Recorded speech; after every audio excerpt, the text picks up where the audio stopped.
Hey, I'm your fearless leader, Ian Tordella. We're going to take a look at Skill 1. Let's see, Skill 1 is all about recording in Pro Tools, so be sure you read the outline, the goals, and deliverables, but we're going to jump right in. You can open these instructions online in case there's any links. It's in Canvas. Just go to Skill 1. Great. So when you open Pro Tools, you should get a new session box that looks like this. So if it doesn't come up, you can hit File, New. And what we want to do, as it says in the instructions, the name of it is going to be year, month, day, last, first, Skill 1. So that looks like this. 2027, January 15th, dash Doe dot John Doe, and then dash Skill 1. Now we want our settings 24-bit 48K interleaved. Be sure to save it on your own hard drive. If you have a Mac compatible hard drive, you can work right off the hard drive. If you don't, work on the desktop or on the computer and then copy it to your own drive when you're done. Always back it up. So it should look like this. Interleaved is checked and 2448. So we've got 24-bit 48 interleaved, and I'm going to be saving on my own hard drive here. And we say open, create. So that sets up your session. All right. So it's always worth it to check your playback engine and check the I/O. So we go to Setup, Playback Engine. That's your interface. That's where it's recording. So this is our interface. If you're recording on a Focusrite or a Behringer or whatever, you should know how this is set up. Your buffer size 128 or something like that should be fine. And you may also want to just check your I/O really quick in Setup I/O and make sure your inputs, outputs, and buses are okay and they're labeled well. This is a little bit of a mess, but we will go over it in class. But it's worth checking that you're recording off your interface, off the mic, and not out of your laptop mic. All right, on with it. Let's see. Step 3, create a stereo audio track and name it drums and create a stereo master fader. So we can do like that, like this. Track, new.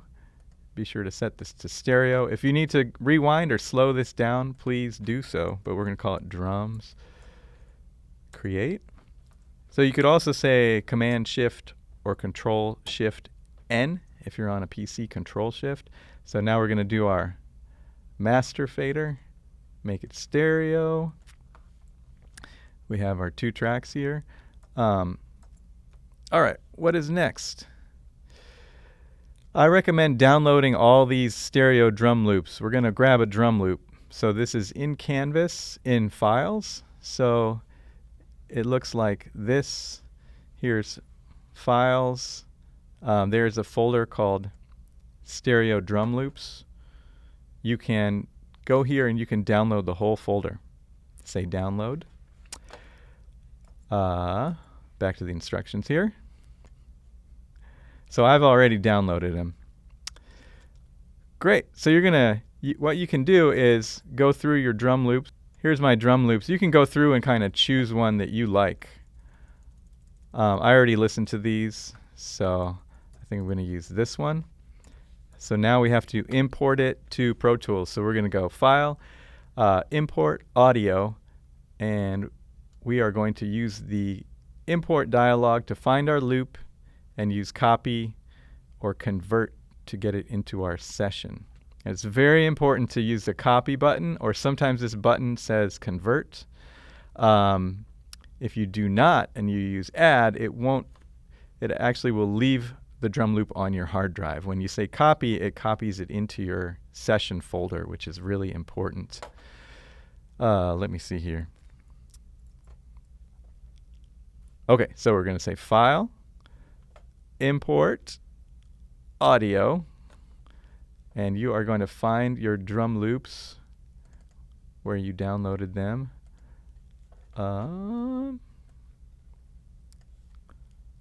There they are, stereo drum loops. I'm going to use this one, Temporary Bliss. So you can see our little dialog box here. We definitely want to say copy. Do not be tempted by this. Don't do it. Don't do that. Say copy, open. It says choose a destination. Just say OK, open. It's putting it in your audio files. And we are going to put it on the clip list. So if we look back here, the destination is clip list. And this little side arrow here opens the clip list. And we can see our clip there. And remember to take note of the tempo. This clip is 90 beats a minute. So now we're going to set the tempo. There's a couple ways we can do that, but there is a tempo ruler here. We can, let me zoom in. We can double click on this first guy, and then we can put in our tempo, which was 90. Another way to do it is using the tempo in the top bar. You could double click here and change it. Anyhow. All right, so our tempo is 90, and that's very important that our loop lines up to our tempo. Okay, after the tempo is set, we can drag our drum clip from the clip list onto our track. So that goes like this. So first, what you want to check that I neglected to put in the instructions, make sure you're in grid mode, and make sure you are set to bars and beats here. Not minutes and seconds, not samples, not anything else. Make sure it's on grid and bars and beats. This will show us the grid lines. So when we drag our drum loop onto the grid, and if I zoom in, I'm going to press number 1 or 2 or 3 to zoom in here. I can see that this drum loop is lining up to these grid lines really well. Let's see. We can see that it's lining right up. You can also track. You could turn on a click track and make sure it's lining up with the click. But I'm going to mute that. I don't want a click in my project. Okay, so just make sure all that is set well. If not, it's going to get kicked back. So that's the real important part of this skill, is lining up your drum loop to the grid. So make sure you're on grid mode. This is your grid lines up here. You can make these a little bigger. And be sure you're in bars and beats, not minutes and seconds or something else. Okay, we're going to use clip loop to make some loops of the drum part. Let's see. So clip. This is already selected. We'll say loop. We'll make, 15 of those. So now if I zoom out using the letter R, you can see, wow, we have like 5 minutes. So maybe I'll do a few less loops. Clip, loop. All right, we'll make 4 loops. And then I can adjust the length here with this trimmer tool. So I'm going to keep it about a little over 30 seconds. Okay, we're going to create a mic track and lay that on top of our drum loop. So you're going to plug a mic into your interface or mixer. On your rig, I recommend probably just using channel 1. Check that your track is set to the same input, and then adjust your gain. So let's go back over.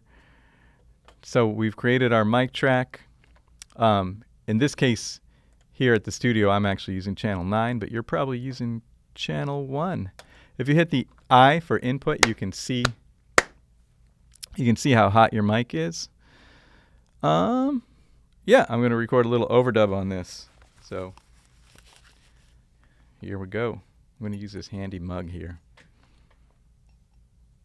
So we record enable it with this red button, and then you can hit F12 to record, or you can hit the record button, or you can hit number 3 on the keypad. I'm going to use F12.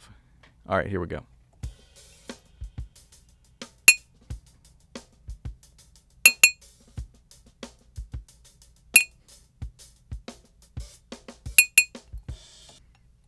Okay, that's one overdub. I would recommend hitting spacebar and playing that back. I'm going to zoom in a little. I'm going to do one more track. So you can continue. So we recorded optional repeat 11 to 16 to layer more mic tracks on top of your drum track. So let's do one more. So I can create a new track. Command Shift N. We'll call this mic 2. And then be sure to set the input. If you're using input 1, be sure it's still on 1. I'm using 9. Make sure this one is not enabled. We're going to enable this one now. Let's see. I'm going to try scratching my hat for the next track. All right, so I'm going to overdub one more track. So record, enable it. Hit record.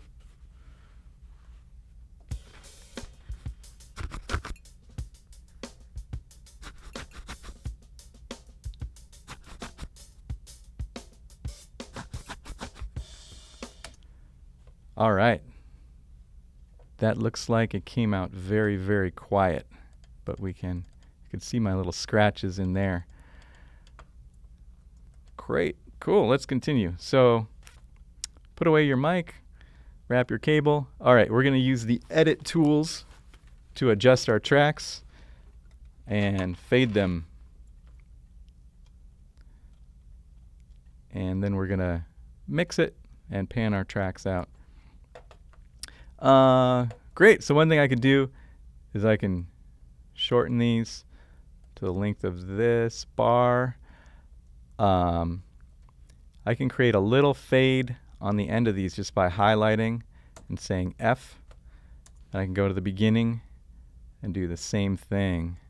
Or you can go to the corner here and make a fade. But if I go to the beginning and highlight this and hit letter F as in fade, now I have a nice fade so there's no clicks or pops. And then I'm just going to press letter C to copy. I'm going to go over to this next grid line here and hit V to paste. I'm going to copy this one and then go over to here and hit V to paste. So now we made it a little bit longer. Then maybe I'll use the edit tool here to delete the rest of that. Zoom in with letter T. Same thing here. I can highlight this and say F to fade. Great. So I'm not going to make you listen to this whole thing, but we do have a track going on here.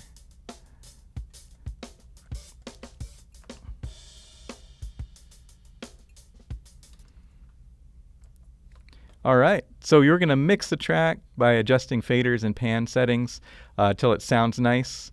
And your drum loop might be really loud, so we're going to use this trim plugin.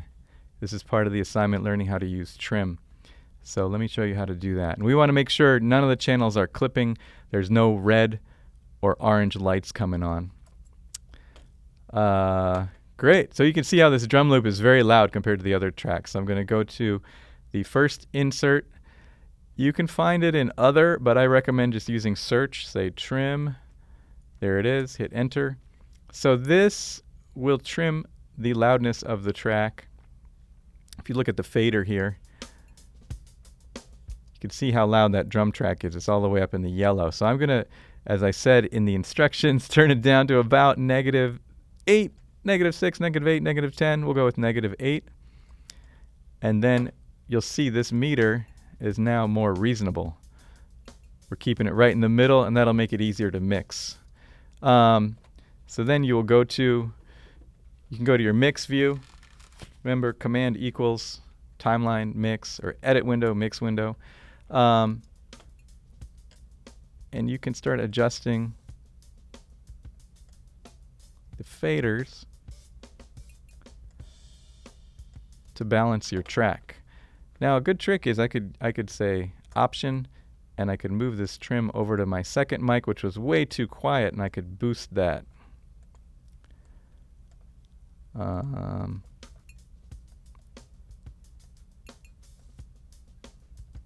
Anyhow, this is just a demo. So I do also want you to pan some of your tracks. So I'm going to put that clicking noise over to the right. I usually just like to pan 100% or 50. You know, just something real easy. And I'm going to pan this other scratchy noise over to the left. So we've adjusted our faders. We're checking that nothing's clipping or funny. Your master should be on 0. Mine's down here just for the video, but your master should be on 0 there, just like that. For the video audio, I have it down. So we've panned, we've done our faders, we've done our trim. Let's see what's next. Now, if everything's ready, we're going to output the mix. So super important, select the area on the timeline you want to hear. So whatever you hear and however long it goes is how long it's going to go. So you have to make a selection. So I'm back to the timeline. It doesn't matter which track I select. It just matters how long it is, left to right. So I want to get this whole fade out here. So I'm going to select from here all the way to the beginning.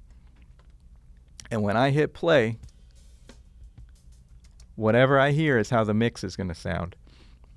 It'll sound exactly like that. So if something is muted or not muted or something is funny, you need to fix it now.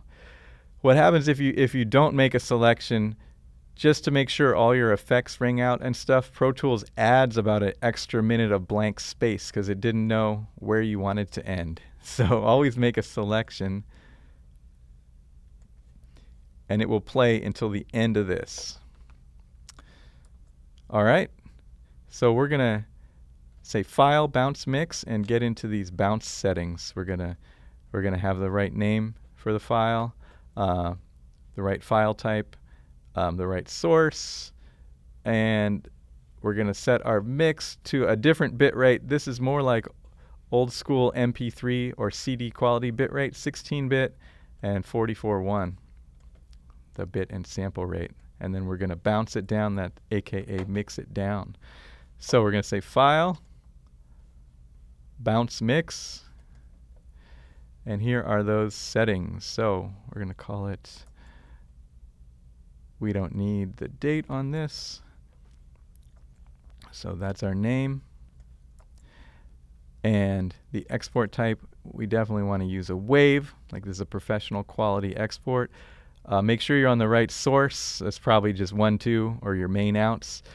File format, interleaved. So here's our bit depth. We're going to make it 16-bit.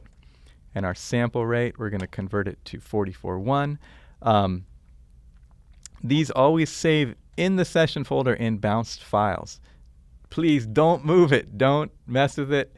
Anybody that uses Pro Tools knows this is where they're going to find mixes, rough mixes, final mixes, masters. Leave them in bounce files.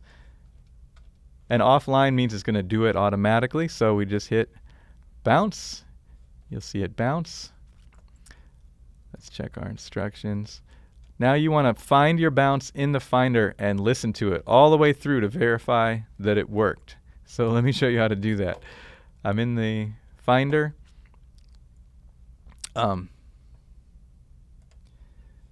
This guy, where did I put it?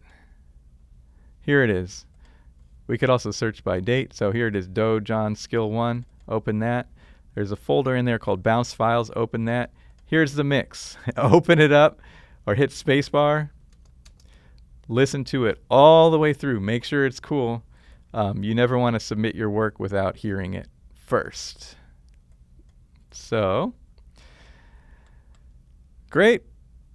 Cool, you're about done. So to deliver it, what you want to do is compress that whole folder, aka zip it. We're making a zip file. In the Mac Finder, they call that compress. If you're on a PC, it might be called something else. And we're going to upload that zip file In 190, we prefer you use OneDrive. You can upload it to your cloud storage, probably OneDrive, and then send a link to that. So I can show you how to do that. We're going to go back up a level. We don't want this. We want the whole folder, which this is the folder that everything's in. So it's this folder. I'm going to right click, say compress. It's going to make a zip file. So I'm not going to do all this in the video, but at this point, log into your OneDrive, take this zip file, upload it to your OneDrive or your Google Drive or Dropbox or whatever you use, and then get the link from that. And what you're going to send is that link to the zip file of your session and submit that in Canvas. And also don't forget your little write-up explaining how you recorded and what you did. You can make it very simple, but just explain to me, oh, I overdubbed a shaker track and I overdubbed me saying hey, and I used this drum loop and I set the tempo right. That way I know kind of what your thought process was. Double check everything at the bottom here, and that's it. You're done. So let me show you at the bottom here. This is what I'm going to verify. Your mix down, your session, and the write-up. And here's our checklist. Make sure your session is set to the right bit and sample rate. Be sure it opens properly. And be sure you've used that import audio for your loop. Your mix, make sure it's just like we did it, and make sure you listen to it to make sure there's no excessive blank space at the beginning or end. Your write-up, the important thing for this skill is making sure that tempo matches. You also use your editing, fading, panning skills. Trim plugin, and then no clipping on the faders or the master fader. There we go. And make sure you didn't steal your assignment from somewhere else and just dump it into Pro Tools. All right, that's it.